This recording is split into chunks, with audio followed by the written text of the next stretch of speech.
gak sih kalau di Indonesia, lebih tepatnya di pemerintahan, terdapat 4 asas akuntansi dasar-dasar pemerintahan daerah? Mungkin kalian baru tahu keempat asas ini. Untuk mempersingkat waktu, kami bertiga akan menjelaskan, memaparkan, dan memberikan contoh mengenai keempat asas tersebut. Yang pertama, asas bruto. Asas bruto adalah prinsip akuntansi yang mengharuskan semua pendapatan dan biaya dilaporkan tanpa mempertimbangkan pengurangan atau penyesuaian apapun. Dalam konteks ini, pendapatan biaya dilaporkan pada laporan keuangan tanpa memperhitungkan potongan, pengurangan, atau penyesuaian lainnya. Ini membantu memberikan gambaran yang jelas tentang kinerja keuangan suatu entitas tanpa adanya manipulasi angka. Jadi, asas bruto menekankan transparansi dan objektivitas dalam laporan keuangan. Kalian tahu nggak sih mengapa asas bruto penting dalam laporan keuangan?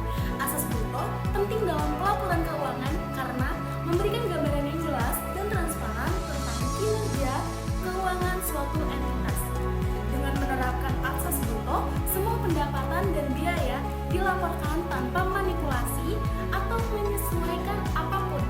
Hal itu karena membantu menghindari distorsi dalam informasi keuangan dan memberikan pemahaman yang lebih akurat tentang situs keuangan suatu perusahaan. Nah, selain itu, asas bruto juga memungkinkan pembandingan yang lebih mudah antara entitas yang berbeda.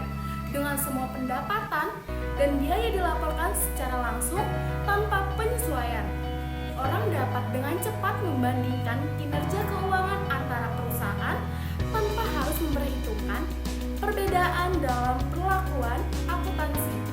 Dengan demikian, asas bruto membantu menciptakan standar pelaporan keuangan yang konsisten, transparan, dan dapat dipercaya bagi para pemangku kepentingan seperti investor, kreditor, dan pemerintah. Sebagai contoh dari asas bruto, yaitu penerapan asas bruto dalam pelaporan keuangan pertimbangan sebuah perusahaan retail. Jika perusahaan tersebut menerapkan asas bruto, semua pendapatan dari penjualan barang dan semua biaya yang terkait dengan produksi barang tersebut akan dilaporkan tanpa penyesuaian. Misalnya saja, jika perusahaan tersebut menjual pakaian dengan harga Rp100.000 per item dan biaya produksi setiap item adalah sebesar Rp50.000, maka pendapatan bruto per item adalah Rp100.000 dikurang Rp50.000 sama dengan Rp50.000.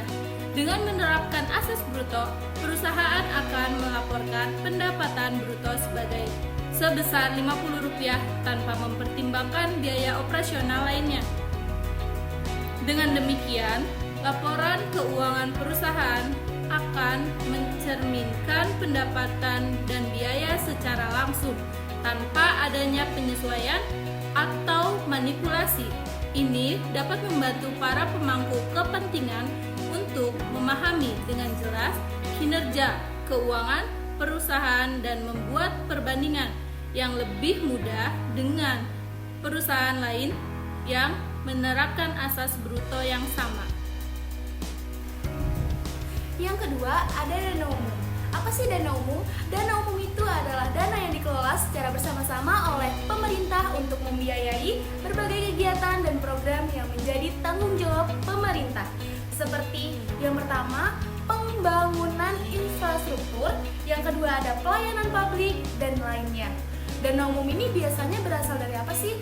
Nah, dana umum ini biasanya berasal dari pajak, penerimaan negara lainnya, serta sumber pendapatan lainnya yang dimiliki oleh pemerintahan.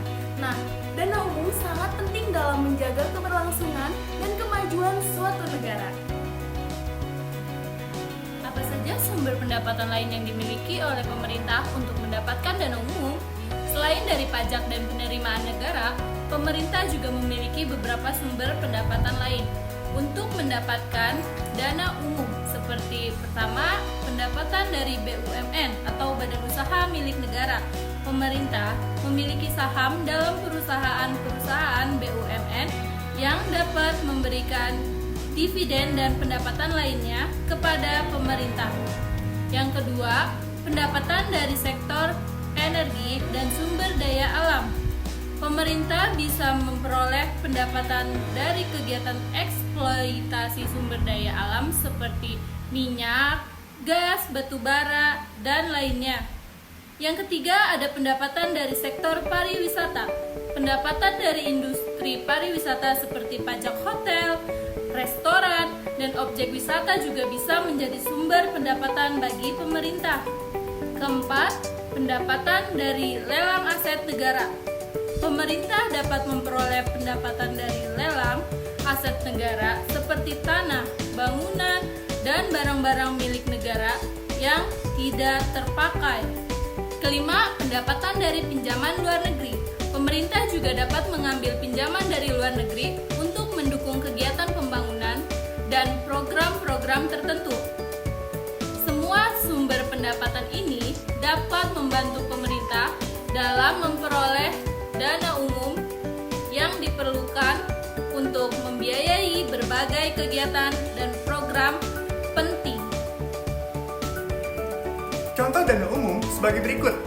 Sebagai contoh, yang pertama itu ada dana umum dapat digunakan untuk membiayai berbagai kegiatan dan program pemerintahan, seperti pembangunan infrastruktur.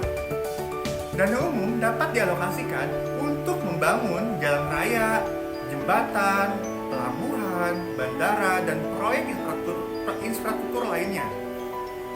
Yang penting untuk mendukung pertumbuhan ekonomi dan kesejahteraan masyarakat. Yang kedua, pelayanan kesehatan dan pendidikan. Dana umum dapat digunakan untuk menyediakan layanan kesehatan dan pendidikan yang terjangkau dan berkualitas bagi seluruh masyarakat. Hal ini termasuk pembangunan rumah sakit, puskesmas, sekolah, dan universitas. Yang ketiga, ada program sosial. Dana umum juga bisa dialokasikan untuk program-program sosial seperti bantuan sosial bagi masyarakat yang kurang mampu, program pengentasan kemiskinan, dan program perlindungan sosial lainnya. Dan yang keempat itu ada keamanan dan pertahanan. Dana umum dapat digunakan untuk membiayai kegiatan keamanan dan pertahanan negara, termasuk anggaran untuk kepolisian, militer, dan pemeliharaan keamanan dalam negeri. Dan yang kelima, ada penelitian dan inovasi. Pemerintah dapat menggunakan dana umum untuk mendukung penelitian dan inovasi di berbagai bidang, seperti sains, teknologi, dan industri guna meningkatkan daya saing negara. Semua contoh tersebut dapat menunjukkan beragam cara penggunaan dana umum yang sangat penting dalam mendukung berbagai aspek kehidupan masyarakat dan kemajuan suatu negara. Yang ketiga, ada dasar kas. Dasar kas adalah cara sederhana untuk mencatat uang masuk dan keluar secara langsung. Setiap kali uang tunai diterima atau dibayarkan, transaksi akan dicatat. Metode ini fokus pada uang tunai yang benar-benar berpindah tanpa memperhitungkan kapan transaksi sebenarnya terjadi. Meskipun mudah dipahami, metode ini tidak memberikan informasi tentang kewajiban atau piutang yang belum dibayarkan. Apa sih yang dimaksud dengan metode dasar kas? Metode dasar kas adalah cara pencatatan transaksi keuangan di mana transaksi dicatat berdasarkan uang tunai yang benar-benar berpindah tangan. Ini berarti setiap kali uang tunai diterima atau dibayarkan, transaksi langsung dicatat. Metode ini sederhana dan mudah dimengerti karena fokus pada uang tunai yang bergerak, namun tidak memberikan informasi lengkap tentang kewajiban atau piutang yang belum dibayarkan. Salah satu kekurangan dari metode dasar kas adalah yang pertama, tidak akurat dalam mencerminkan kondisi keuangan yang sebenarnya. Karena metode dasar kas hanya mencatat transaksi berdasarkan uang tunai yang berpindah. Informasi mengenai kewajiban yang harus dibayar atau piutang yang harus diterima tidak tercakup. Hal ini dapat menyebabkan ketidakakuratan dalam mencerminkan kondisi keuangan yang sebenarnya, terutama jika transaksi dilakukan secara kredit atau tidak melibatkan uang tunai secara langsung. Meskipun metode dasar kas sederhana dan mudah dipahami, penting untuk diingat ingat bahwa informasi yang dihasilkan dari metode ini mungkin tidak selalu memberikan gambaran yang lengkap tentang situasi keuangan suatu entitas. Oleh karena itu, dalam situasi ini, di mana informasi lebih rinci dan akurat diperlukan, metode pencatatan keuangan yang lebih canggih dan lebih rinci mungkin lebih disarankan. Apa alternatif metode pencatatan keuangan yang lebih rinci dan canggih yang dapat digunakan untuk mendapatkan informasi yang lebih lengkap dan akurat tentang situasi keuangan suatu entitas? Sebagai alternatif yang lebih canggih dan rinci, kita memiliki metode akrual. Dalam metode akrual, transaksi dicatat berdasarkan saat transaksi sebenarnya terjadi, bukan hanya saat uang tunai berpindah. Dengan metode ini, informasi yang dihasilkan lebih akurat karena mencakup kewajiban yang harus dibayar dan piutang yang harus diterima. Tidak hanya uang tunai yang bergerak, metode akrual memungkinkan pemantauan yang lebih teliti dan analisis yang lebih mendalam tentang situasi keuangan suatu entitas. Meskipun lebih kompleks, metode akrual memberikan gambaran yang lebih lengkap dan akurat tentang keuangan entitas. Sebagai contoh, penerapan metode dasar kas adalah ketika sebuah perusahaan mencatat penerimaan uang tunai dari penjualan barang secara langsung ke dalam buku kas pada saat uang tunai diterima. Begitu juga dengan pengeluaran uang tunai untuk memberikan bahan baku atau pembayaran gaji karyawan. Transaksi tersebut langsung dicatat dalam buku kas saat uang tunai dibayarkan. Dengan metode dasar kas, transaksi dicatat berdasarkan pergerakan uang tunai yang benar-benar terjadi, tanpa memperhatikan kapan transaksi sebenarnya terjadi. Nah, apa sih tujuan utama dari metode dasar kas dalam pencatatan keuangan? Nah, tujuan utama dari metode dasar kas dalam pencatatan keuangan adalah untuk mencatat setiap penerimaan dan pengeluaran uang tunai secara langsung. Dengan fokus pada uang tunai yang benar-benar berpindah, metode ini bertujuan untuk memudahkan pemahaman arus kas perusahaan. Nah, ada beberapa tujuan utamanya. Yang pertama, sederhana dan mudah dipahami. Metode dasar kas sederhana dan mudah dimengerti karena mencatat transaksi berdasarkan uang tunai yang bergerak. Yang kedua, ada pemantauan arus kas. Metode ini membantu memantau arus kas perusahaan secara langsung. Penting untuk memastikan ketersediaan dana yang cukup. Yang ketiga, ada kontrol keuangan. Dengan mencatat penerimaan dan pengeluaran uang tunai, metode ini membantu dalam mengontrol keuangan perusahaan. Yang keempat, ada perencanaan keuangan. Informasi dari metode dasar kas digunakan untuk perencanaan keuangan jangka pendek, seperti pengeluaran operasional dan investasi. Dengan metode dasar kas, tujuannya adalah memberikan informasi yang jelas dan langsung tentang arus kas perusahaan untuk membantu manajemen keuangan dalam pengambilan keputusan yang tepat. Asas universal adalah prinsip yang menyatakan bahwa semua orang harus diperlakukan sama tanpa memandang perbedaan seperti suku, agama, ras, gender, atau status sosial. Artinya, semua orang memiliki nilai yang sama dan berhak untuk diperlakukan dengan adil dan setara.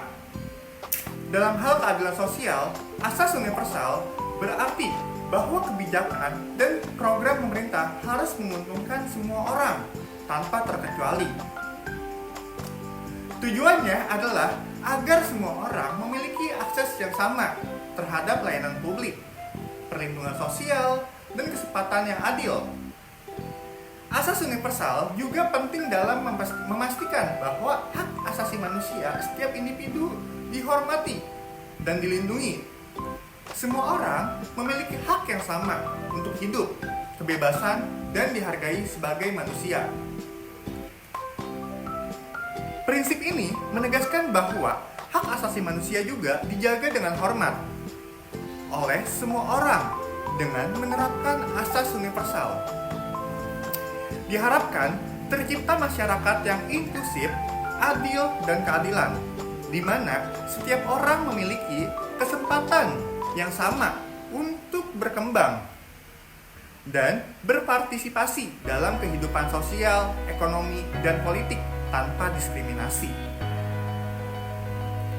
Bagaimana sih asas universal diterapkan dalam kebijakan dan program pemerintah? Asas universal diterapkan dalam kebijakan dan program pemerintah dengan berbagai cara sebagai berikut. Pertama, semua orang diperlakukan sama. Kebijakan dan program pemerintah harus menguntungkan semua orang tanpa memandang perbedaan seperti suku, agama, ras, gender, atau status sosial. Semua orang memiliki hak yang sama untuk mendapatkan manfaat dari kebijakan tersebut. Kedua, tidak ada diskriminasi. Kebijakan dan program pemerintah harus dilaksanakan tanpa melakukan diskriminasi terhadap siapapun. Semua individu harus diperlakukan dengan adil dan setara tanpa ada perlakuan yang tidak adil. Ketiga, keadilan sosial. Kebijakan dan program pemerintah harus bertujuan untuk menciptakan keadilan sosial bagi semua orang. Ini berarti bahwa semua orang harus memiliki akses yang sama terhadap layanan publik, perlindungan sosial, dan kesempatan yang adil. Keempat, partisipasi masyarakat. Masyarakat harus terlibat dalam proses pembuatan kebijakan pemerintah. Mereka harus memiliki kesempatan untuk memberikan masukan, menyampaikan pendapat, dan ikut serta dalam pengambilan keputusan yang mempengaruhi kehidupan mereka. Kelima, transparansi dan pertanggungjawaban. Kebijakan pemerintah harus transparan dan akuntabel. Artinya, pemerintah harus jelas dalam menjelaskan kebijakan yang diambil dan bertanggung jawab atas hasil dari kebijakan tersebut. Dengan menerapkan asas universal ini diharapkan bahwa kebijakan dan program pemerintah dapat memberikan manfaat yang merata bagi semua orang dan menciptakan masyarakat yang lebih adil dan inklusif. Sebagai contoh, kita bisa lihat program pendidikan gratis untuk semua anak sekolah. Dengan prinsip asas universalitas, pemerintah memastikan bahwa setiap anak tanpa terkecuali bisa mendapatkan pendidikan tanpa harus membayar. Ini artinya, semua anak berhak mendapatkan pendidikan yang sama tanpa memandang status sosial atau ekonomi mereka. Program ini membantu menciptakan kesempatan yang sama bagi semua anak untuk belajar dan meraih masa depan yang lebih baik. Apa saja sih manfaat dari program pendidikan gratis untuk semua anak sekolah? Nah, program pendidikan gratis untuk semua anak sekolah memiliki berbagai manfaat.